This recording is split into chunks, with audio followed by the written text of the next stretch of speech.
Well, hey guys, the Amazonian delivered my Timeless COENZYME Q10 serum. So I went ahead and repurchased this because I really enjoyed using it and want to keep using it in my morning skincare routine. If you missed my review of this, it has ubiquinone, which is an antioxidant present in the top layers of your skin, the stratum corneum, and levels of that decline upon exposure to like environmental stressors, like ultraviolet radiation, as well as with age.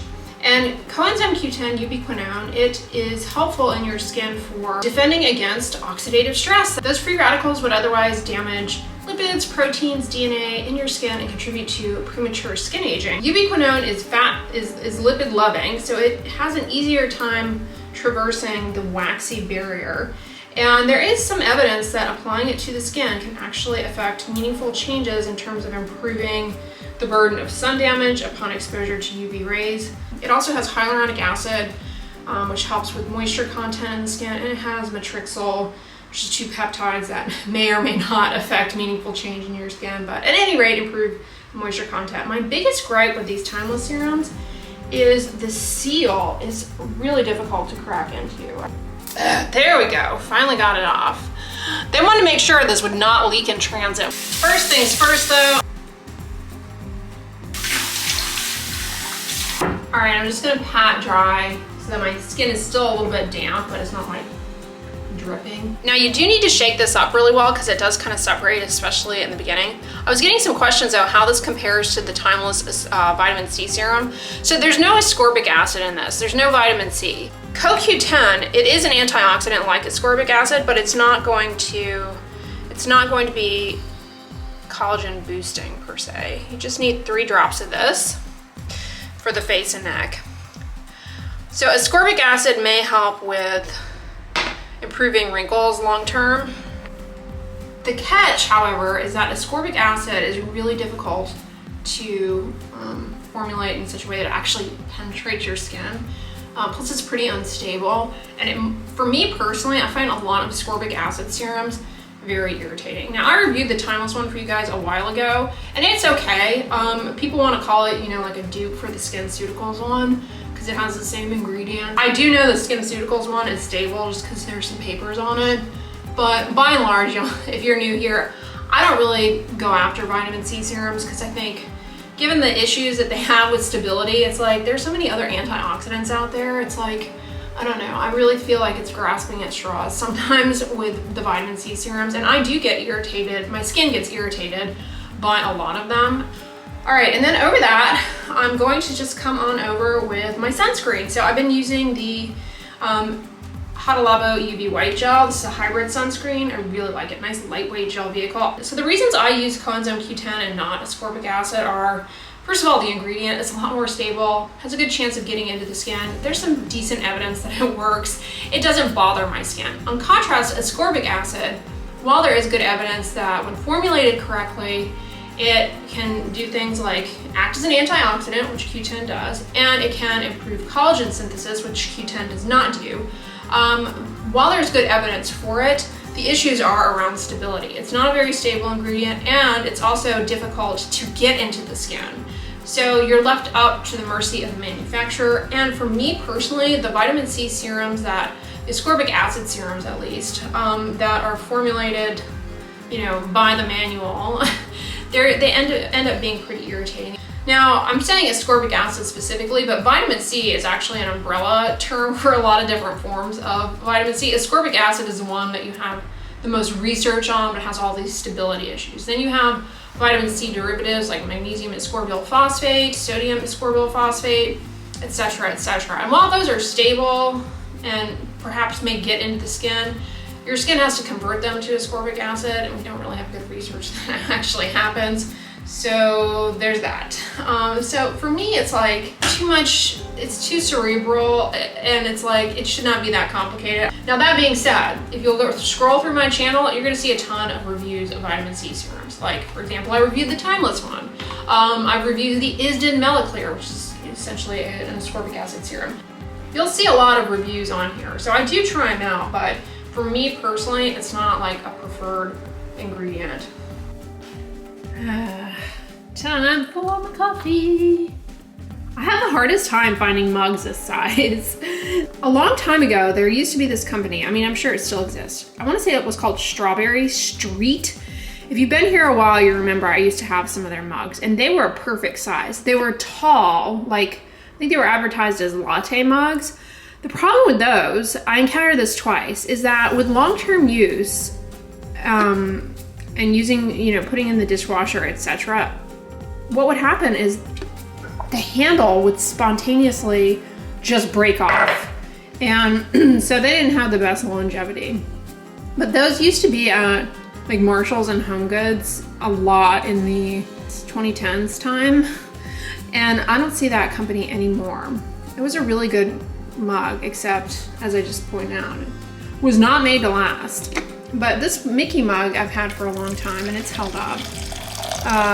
But yeah, it's really hard to find mugs this size because I guess it's just not popular to have a giant bucket of coffee. All right, I'm caffeinated and I'm dressed in my loungewear. Let's get fancied up to go to the library. I am just gonna do a little zhuzhing up, and then I also use the Total Eye 3-in-1 Renewal as a under eye concealer. Now, these are tinted sunscreens, so one perk there is the iron oxides can offer protection from blue light, and Color Science actually does do some testing for that on their sunscreens, which is not required.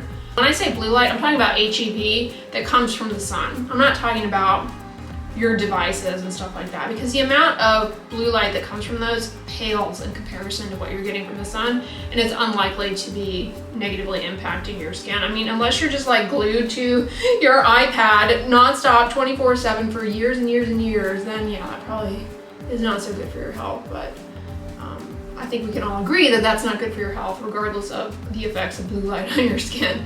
But the sun is really what is giving a whopping dose of the HEV wavelengths, which contribute to hyperpigmentation in people with medium to deep skin tones. I saw a comment from one of you all that Milani came out with a mascara that's like the Thrive Cosmetics one. I need to look for that because I love that Thrive Cosmetics mascara. It's just kind of difficult to find. All right, let's fix our hair because it's gonna have a life of its own. Although this morning when I woke up, it was pretty tame, so maybe I won't have to do too much.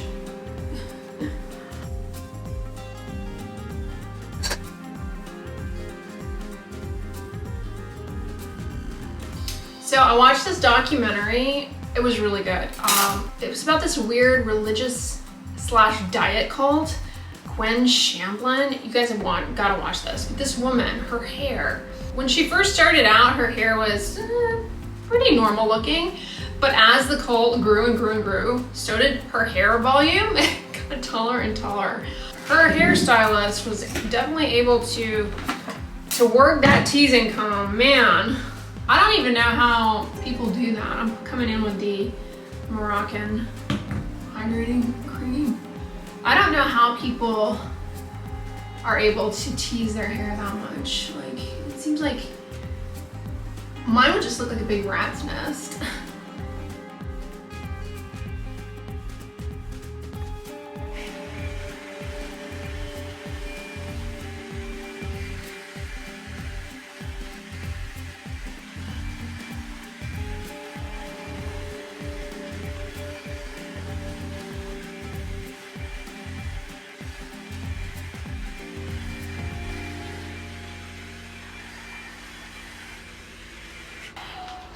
All right, no Gwen Shamblin, but I'm volumized, ready to go to the library, get some books. They have a festive display here. Is that made out of a pool noodle? Looks like it. I wonder what this stuff is. They did a good job. Does anyone else get easily distracted by like what they pull out to showcase at the library? I always do. But this author, Friedrich Bachmann, I love his books. A Man Called Uwe is really good. Beartown is one of my favorites though. And then what is this? this? Bluebird, a novel. Never heard of that before. Terry McMillan.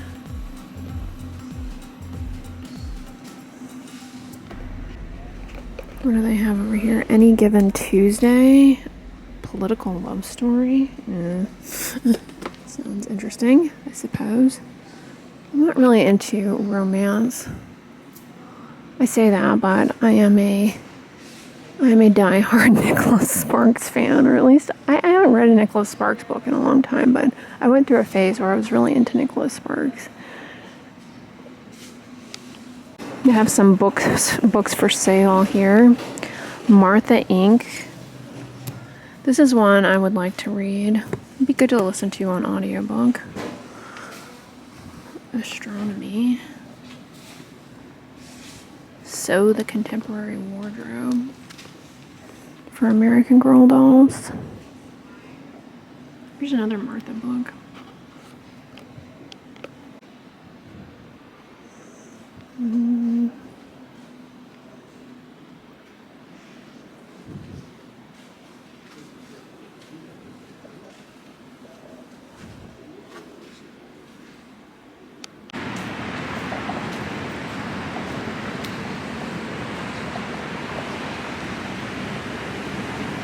We're having a moment of weather that is pleasant, so I'm coming over here to read the book that I got at the library. Heretics and Heroes by Thomas Cahill. He wrote How the Irish Saved Civilization. I thought this looked good, and I started reading the prologue and kind of got sucked in. Plus it has that library book weight and feel and crinkly sound to it. Well, I was going to walk this way, but seems as though Mother Nature had other plans, because there's no way I'm waddling through with my vegan Birkenstocks through that. I'll come in this way. Thoughtful contemplation and quiet relaxation.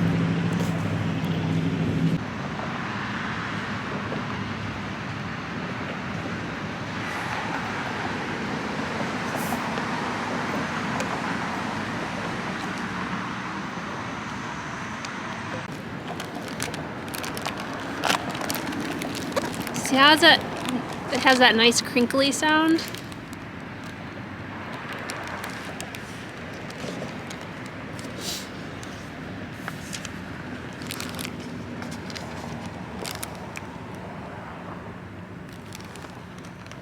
How to Survive the Black Death. It's going to be good. It's only human to have compassion for the afflicted.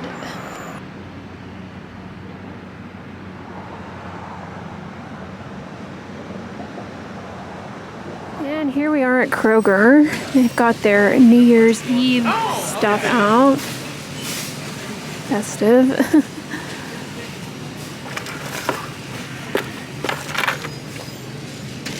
These look like fun. I took down the Christmas decorations already, and they have a pretty tree. They have these tumblers on sale. This one looks nice. It holds 40 ounces. It has a nice handle. I had some small, like travel size water bottles from this reduced brand that I got at Costco a few years ago. They were really good, didn't leak. But I ended up donating them just because I needed to declutter the space. And here I am looking for water bottles. It's a vicious cycle. I try to not collect water receptacles because it gets out of control. But I do like the studded one. That's pretty. And this one's really pretty too. Is it the same? No, this is a Mana brand. That's really pretty. I have another pretty one down here that I didn't even notice. Alright, I need to walk away.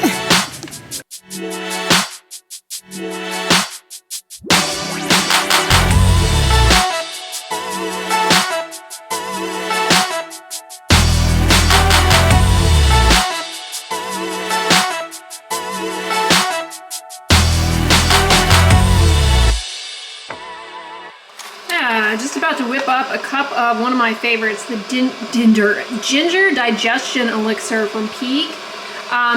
This one, I like to, actually let me show you. I like sweetening it with this pumpkin spice monk fruit, these drops. Check out this mug that the LTK platform sent me as a little holiday gift. Isn't that cute? It's got their logo on it. It's corksicle. But yeah, I just do the oolong setting on my Kusari kettle, and it's perfect temperature. And they dissolve right quick, like 5 drops. But it's nice. It makes it taste like a gingerbread tea because you have the ginger and then these kind of pumpkin spice flavors. It's quite good. Well, hey guys, I'm out of the shower, and one thing I wanted to chat with you guys about is chapped lips. Something that's really common this time of year is to get dry, cracked lips. As the humidity drops, the air becomes drier, the skin on our lips, it's pretty vulnerable to losing water and for irritating things to get in. A lot of people end up licking their lips. Saliva, it's an irritant. It has enzymes in it that are intended to start digesting your food. And those left on the skin around the mouth can further cause irritation, dryness, making you want to lick your lips further. But another potential aggravating factor is actually the spices in the foods that you eat or beverages that you drink. Cinnamon, nutmeg, ginger, turmeric. These can end up getting on the skin of the lips, especially if you're drinking like a hot soup or drinking a hot beverage and you've got the steam and everything. Steam can irritate the skin and the skin of the lips. Those spices condense there on the surface. They're irritating, and they end up causing that irritation that further weakens the function of the barrier and the skin of the lips. So whenever you eat or drink a hot beverage, consume foods that have a lot of spices in them, make sure that you take a damp cloth and wipe off any residue and pat dry completely, because any moisture left there will further dry out the skin of the lips. Likewise, drooling can cause chapped lips. Irritating skincare products like certain lip balms that have a lot of flavorants in them, menthol, camphor, can end up drying out and irritating the lips quite a bit. And then the other thing is skincare products that are meant to exfoliate, they can actually end up being pretty drying and irritating on the skin of the lips. But typically I use the CeraVe Healing Ointment. I showcased that in my recent skincare empties. Anyway, y'all, I'm gonna wrap this vlog up here. I hope you are having a great weekend. Kickstart to the new year, 2023. If y'all liked it, give it a thumbs up, share it with your friends, and as always, don't forget, sunscreen and subscribe. I'll talk to you guys tomorrow. Bye.